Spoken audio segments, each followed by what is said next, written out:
안녕하세요. 김하영 변호사입니다. 이제 추운 겨울이 다 가고 봄이 오고 있습니다. 봄이 오면 싱숭생숭. 남자들도 그러는데 누가 싱숭생숭하죠? 여자들이. 여성분들이 많이 싱숭생숭하세요. 그런 의미에서 오늘 여자가 바람나면 하는 행동 3가지 봄바람 기념으로 얘기해 보려고 합니다.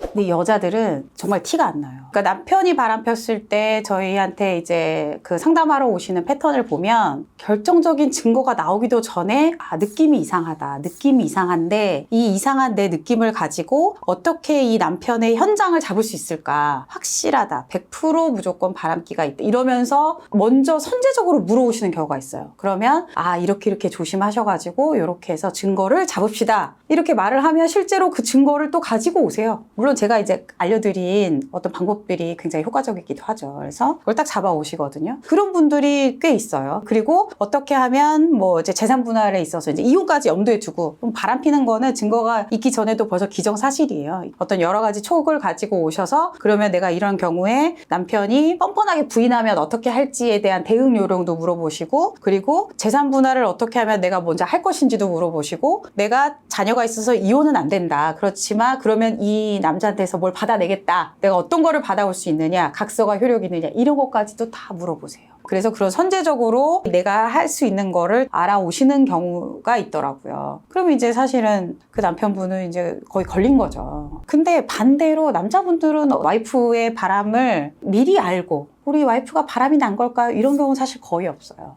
이제 남자분들은 특히 상간남 소송을 이제 많이들 원하시는데 상간남 소송을 하러 올 때 보면 거의 다 여자분의 치명적인 어떤 실수, 우연에 기한 치명적인 실수로 와이프의 바람을 아는 경우가 훨씬 많아요. 그러니까 이거를 어떤 행동이나 이런 거에서 이렇게 세세하게 캐치를 해서 잡아내는 게 아니라 이거 누가 봐도 바람 핀다고 떡한 행동, 그런 행동이 있을 때 이거를 알아지는 거지 미리 아는 경우는 별로 없는 것 같아요. 예를 들면 남편은 뭐 출장을 가기로 했는데 그래서 나 오늘 출장 간다 예고를 해서 출장을 갔고 그래서 와이프는 뭐 자기는 뭐 언제 뭐 운동만 하고 왔다가 집에 있겠다 이렇게 얘기를 했어요. 근데 갑자기 이제 취소가 됐어요. 출장이. 그래서 서프라이즈를 한다고 하고 집으로 딱 왔어요. 근데 이제 와이프 집에 없는 거죠. 와이프 집에 없어요. 그래서 뭐 아직 운동이 안 끝났나? 서프라이즈잖아요. 그래서 집에서 기다려요. 소파에서 12시, 1시, 뭐 2시 안 와요. 그랬는데 이제 여기 도어에서 불이 슝 켜지면서 오는 거죠. 이제 남자랑 같이 이렇게 CCTV를 딱 열어봤더니 남자랑 같이 이렇게 오고 차 안에서도 한참 있다가 안 내리고 들어왔더라. 그래서 이제 문 앞에서 이제 막 했더니 이 여자분이 막 화들짝 놀라가지고서는 여보 무슨 일이야? 이렇게 해가지고 바로 핸드폰을 열어서 저 새끼 누구야? 하고 이제 막 싸워가지고서는 알아냈다. 자, 그래서 남성분들이 저에게 이제 상담을 하러 오셨을 때 제 와이프가 바람이 났다. 그거에 대해서 어떤 여러 가지 행동들을 이전에 말씀해 주셨어요. 왜냐하면 이것도 또 하나의 팁인데 꿀팁입니다. 여성분이 어떤 이제 남자하고 바람을 편 거를 탁 들켜서 이제 두 분이 싸웠겠죠. 그래서 이제 어찌됐든 간에 뭐 이혼을 한다, 뭐 상간남에게 뭐 손해배상 청구 소송을 한다, 이렇게 결정이 돼서 저에게 상담을 오셨어요. 근데 우리가 이혼을 할 때는 유책 배우자의 이 외도의 기간도 상당히 중요하거든요. 그리고 상간남에게 손해배상 청구 소송을 할 때에도 이 외도가 한 번인지, 10번인지, 1년인지, 5년인지, 그거에 따라서 손해배상 액수가 달라질 수밖에 없잖아요. 왜냐면 나를 속인 기간이 다르니까. 그래서 나의 정신적 위자료도 달라지고. 그래서 이제 유책 행동을 한 기간을 저희가 산정을 해야 되는데 와이프들은 다 뭐라고 말을 하냐. 일주일 됐다. 한 번 만났다. 2번 정도 차 마시고 늦게 온 건 딱 한 번이다. 이렇게 굉장히 최근 일로 굉장히 축소해서 이렇게 얘기를 하거든요. 남편분도 그거보다는 오래됐을 건데 그렇게 오래는 안 됐을 겁니다. 뭐 이렇게 얘기를 하세요. 그러면 이제 제가 여러 가지 얘기를 하죠. 자, 우리가 한번 생각을 해볼까요? 언제부터 와이프가 그 모임에 나가기 시작하셨어요? 뭐 등산을 하시기 시작하셨어요? 어떤 언니랑 굉장히 친하게 지내는데 그 언니랑은 언제부터 친하게 지냈죠? 해서 거슬러 올라와 보면 3년이 된 경우도 있고요. 더 길게 된 경우도 있어요. 근데 그거를 뭐 한 달, 석 달 이렇게 얘기하는 거예요. 심지어 제가 본 최악의 경우는 이미 한번 바뀐 경우도 있었어요. 그 남자친구가 바뀐 거죠. 이제 와이프가 계속 꾸준히 어떤 모임에서 바람을 피우고 있었는데 한번 바뀐 케이스도 있었어요. 그 모임의 사람들은 아는 거죠. 남편은 몰랐고. 그 모임에서도 이 여자분이 처음에는 첫 번째 남자가 남편인 줄 알았던 그런 경우도 있었어요. 그러니까 자, 바람나면 하는 행동했을 때 그 전에 꼭 전조 증상이 있습니다. 첫 번째는 모임에 자주 나가거나 외모를 꾸미거나 일상생활 패턴의 변화가 생겨요. 새로운 일이 들어와 있어요. 그러면은 그런 건 좀 의심을 해봐야 돼요. 원래 모임을 그렇게 좋아하던 사람이 아닌데 갑자기 막 모임이 즐겁다고 하고 막 이래요. 근데 그 모임을 그냥 평범하게 가는 것이 아니라 뭐 외모도 가꾸고 뭐 마사지도 받고 뭐 옷도 새로 사고 이래요. 그러면 이렇게 외모를 가꾸는 행동, 모임에 자주 나가는 행동, 네, 이런 거는 조금 의심을 해봐야 됩니다. 그리고 또 하나는 이건 아주 뭐 선수는 아닌데 여성분이 그래도 와이프가 조금 약간 바람을 피우면서도 조금 죄책감이 있는 경우라고 할까요? 네, 이런 경우에는 남편이 퇴근하고 집을 왔잖아요. 여자분은 이제 전업주부예요. 묻지도 않은 하루 일과를 오자마자 막 줄줄이 말을 해요. 아니 누가 물어봤냐고요. 기가 빨렸는지 안 빨렸는지. 아니, 갈 수도 있죠. 뭐 특별한 행동도 아니에요. 근데 다음에 또 가자고 하는데 또 갔다 와도 될까? 이렇게 얘기하는 거죠. 묻지도 않은 얘기를 막 이런 행동.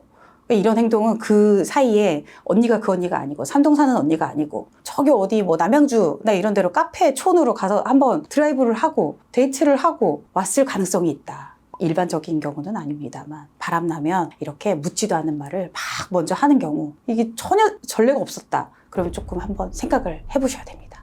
그 댓글에 그런 것도 있었어요. 살을 빼더라. 남편이 무시해서 그런 거 아닐까요? 살 좀 빼! 남편이 너무 무시해가지고 열이 확 받아가지고서는 살 빼는 거 아닐까요? 그러나 여성분이 살을 뺐을 때는 사실은 내 남편에게 엄청나게 어필해보겠다? 또 있을 수 있지만 아닐 경우도 있긴 있죠. 연애를 하면 아시죠? 이 호르몬이 나와서 배가 안 고파요. 진짜입니다. 안 해보셨나요? 네. 여기 안 해본 사람들 있어가지고 잘 이해를 못 하시네요. 근데 연애할 때 배가 안 고파요. 배가 안 고파가지고 조금만 먹어도 배가 부르고 막 이러니까 살이 쭉쭉 빠져요. 그러니까 연애를 하고 있을 수 있죠. 남편 모르게. 그래서 외모를 가꾸고 몸매를 가꾸고 특히 속옷에 신경 쓰고 내 생각보다 되게 유치해서 아닐 것 같잖아요. 근데 남성분들이 굉장히 얘기 많이 해요. 자기랑 나랑 살 때는 맨날 막 네커 팬티 입을 정도로 막 그렇게 아무거나 입고 막 이랬었는데 갑자기 막 골프 모임을 가고 뭐 어디 모임을 가더니 뭐 창피하다면서 속옷을 막 색깔별로 사고 굉장히 막 예쁜 속옷을 사서 굉장히 신경 써서 입는다. 평소에는 지가 빨래도 안 하면서 막 속옷을 사들여서 예쁜 속옷을 입는다. 이런 경우가 생각보다 굉장히 많습니다. 그래서 갑자기 이러면 생각을 해보셔야 돼요. 그건 좀 티날 것 같은데요.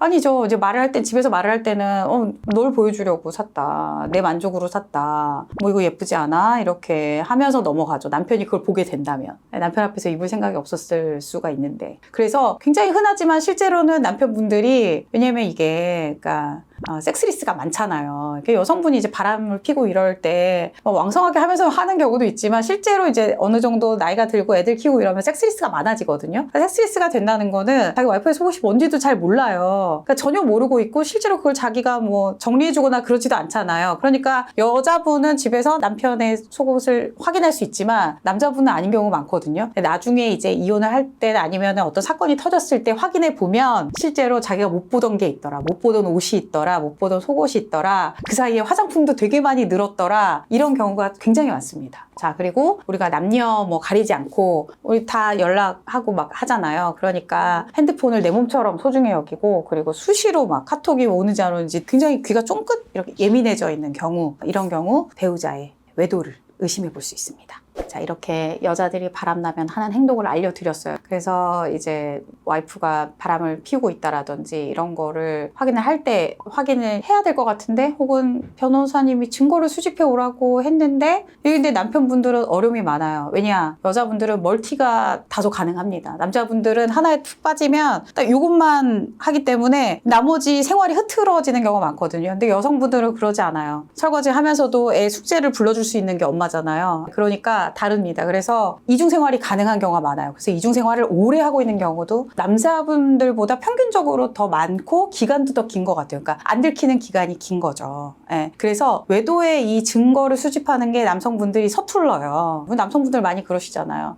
내가 다 믿고 이렇게 했는데 내 뒤통수를 쳤더라 이런 거잖아요. 근데 그렇게 후회만 하시면 안 되고요. 이제 찾아내셔야죠. 와이프의 행동을. 그러니까 제일 많은 뭐 카카오톡이나 이런 것 좀 확인해 보시고 그다음에 뭐 동선이나 이런 것들 확인해 보시면 분명히 티가 나긴 납니다. 그동안 못 느꼈었을지 모르지만 그래서 우리가 이제 필요한 경우에 어떤 증거를 또 확보할 수 있는지는 또 우리가 다음 영상에서 또 증거에 관한 영상을 또 한번 만들어서 우리가 얘기를 해보도록 하겠습니다.